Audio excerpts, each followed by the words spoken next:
game master is not a vending machine. You put $1 in and get whatever plot you want out that week. This is 100% right. Let's talk. So he's absolutely right. GMs, we are not vending machines. We can have a lot of systems, a lot of genres, a lot of stories that we can lay out, but we are not vending machines. Let me explain. So, first of all, let's just start with this. Two things I'm going to touch on. One, GMs and players need to work together as a team in your own ways to make the story happen. It doesn't matter if it's a campaign, it doesn't matter if it's a one shot. The GM and players, you're basically working together to make this happen. If you as a player show up and expect the GM basically to create all the fun and it's all the responsibilities on their shoulders, you're not doing it right. Conversely, GMs, you cannot rely on the players to give you all the energy and ideas and everything back and just kind of rest on those laurels. It has to be somewhat balanced and go both ways on this. The second is that there is a little bit of a difference between say, a one shot at a convention versus a long campaign when it comes to stuff like this. Now, for the first part, I'm going to touch on the very simple convention one shot. So going from that, coming in with a really set amount of expectations in your head when you walk into that one shot, it can make things very difficult if the game doesn't go the way you imagined that it was going to go. I recently saw a TikTok about from a player's perspective. I don't know the player, who was talking about a game that he attended at Origins this past week. And I know particularly that particular game was run by a friend of mine who had stepped in kind of the last minute to help kind of cover it. He was fairly new to the system, and this was not his game, and he still pulled it off. He did it twice. Both sets of players seemed to have a good time, but as it turns out, this one player later on went on to talk about how he had a very set expectation going into what this system was. He had never played it before, and what this game from the description was, and he was very disappointed. He did not really have the great time, and that was only, according to him, because of that expectation. Well, if you go into a game, especially a one shot, with a very set amount of expectations and beliefs, on exactly what this game is like, what this game is about, what the system's about, what to expect, then there's a very good chance you're going to be disappointed, especially if you've never played the system before, if you've never played the game before. It's going to be a problem. It's very difficult to go into a one-shot, especially at a convention, with a GM you've never played with, and expect it to be exactly like you do. Expectations can be very difficult and very intimidating for a GM of any caliber. And I know for a fact that this GM was a very highly experienced GM and TTRPG creator.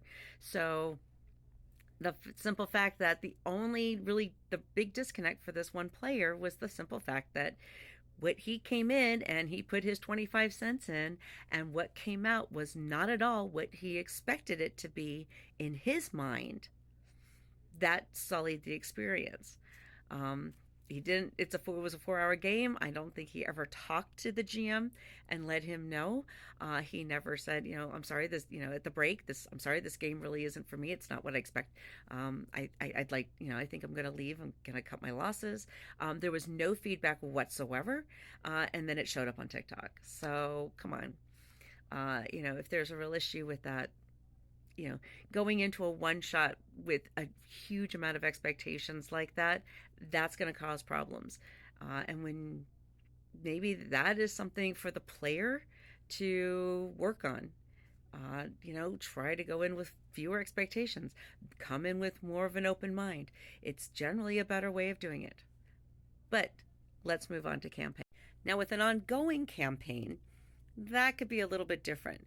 The tone, the dynamic, the style, all of it can change over time as the players, especially if you are the GM and the players say are running online.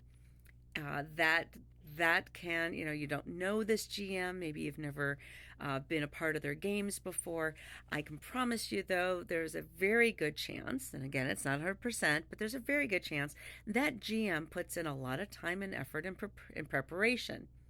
So when you show up and you put your money down and you say, hey, no, this is not the game I want. This is the game I want. And that information has not been communicated to the GM and the rest of the group and all agreed upon ahead of time. It's not fair to the GM who has put in all that time and effort and work to prepare for the best possible game experience for you and the rest of the players to just show up and go, oh, that is not what I wanted. Well, did you communicate that information beforehand? Did you come in, if that was your group, was any of that? Are you willing to kind of, talk to and work with and communicate with the GM, if not beforehand, which is generally better, but at least maybe in the first few sessions, instead of just coming outright and disrupting what's going on and just trying to steer it in the directions that you want it to go, especially if it's a lot of disruptions out of character. And just maybe going through the first session, seeing what the GM is laying out, and then afterwards saying, hey, we've gone through a few sessions now. We've been trying this. It's not working. Maybe here's some of the things that we're thinking of that we would rather have. Will this work? Can you provide that? And then the GM can go, yes, no, maybe, give me a chance. Let me see what I can come up with. Maybe that's not going to work for this system. Do you really want to run this? I mean, maybe I can find something. Maybe we can take take a week off, whatever. And as a GM, you should be open to this, especially if you're paid. I'm not saying be a doormat. Dear God, do not be a doormat. Do not allow yourself to be a doormat, even if they are paying you. That is not your responsibility as a GM, is to be a doormat. It's not. It's to provide the best possible game experience you can, but not to be a doormat. Don't take the rudeness.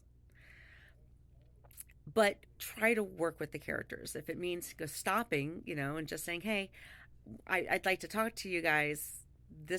I have some concerns. Here are my concerns. I really want to work with this. If my style or the game I'm putting out there isn't working, let's see. What would you guys prefer? Are there certain things you would like to have? Do you want me to choose violence and provide that for you?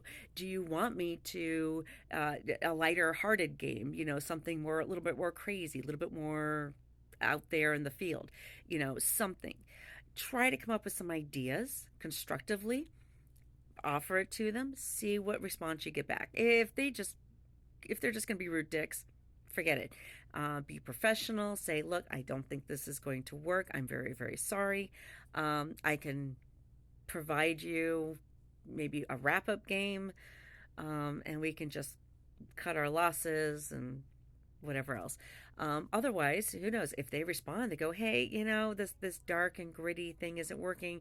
We really want something kind of a little bit more, out there and fun and game over, man, kind of alien kind of thing. And then go with it. See if you can do that. If that's really not your style, be honest. As a player, as a GM, be honest with your communication, be honest with your needs, be honest with what you're looking for. Definitely communicate. If something is not working, talk about it and see if you can get it to work. Because seriously, don't show up with one idea with the GM who has another idea and just never talk about it and just be dicks and disrupt the game, or for the GM to, rage quit and toss the table. Talk about it. It can work, but you got to work at it. Hope that helps.